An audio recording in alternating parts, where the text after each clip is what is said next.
ठाणे महानगरपालिका में एसी प्रवर्ग आरक्षण लागू होने पर शिवसेना की मीनाक्षी शिंदे ने खुशी जाहिर की। मीनाक्षी शिंदे ने कहा कि पिछले 19 सालों से इस समाज को न्याय नहीं मिला था, अब एसी प्रवर्ग आरक्षण से सभी समाजों को न्याय मिल रहा है। उन्होंने आगे कहा कि ठाणे में शिवसेना की एक हाती सत्ता होगी और अन्य पार्टियों की हमें कोई जरूरत नहीं है। खऱ्या अर्थाने आनंद होतोय की सगळ्या समाजाला न्याय देण्यासाठी हे आरक्षण जे पडलेलं आहे, कारण गेले 19 वर्ष महापालिकेमध्ये मी काम करते आणि पहिल्यांदाच एससी प्रवर्गाचं आरक्षण आमच्या इथे पडलंय, तर खऱ्या अर्थाने आनंद होतोय मला पण। आपल्याकडे उमेदवार आहेत? हो, आमच्याकडे बरेचसे उमेदवार आहेत आणि खरंच न्याय देण्याचा प्रयत्न केलेला आहे मला असं वाटतं त्या समाजाला। कशा पद्धतीने सत्तेचे समीकरण असणार आहे ठाण्यात?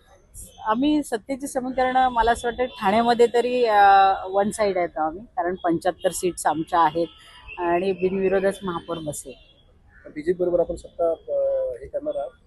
ते तर आता युतीमध्ये आहोत तर मग ते समीकरण जुळवायलाच लागतील, कारण महायुती आहे आमची आणि त्याच्यामध्ये युतीमध्ये सत्तेची समीकरणं नेहमीच बदलत असतात आणि त्यांनाही त्याच्यामध्ये सहभाग त्यांचा केला जाईल।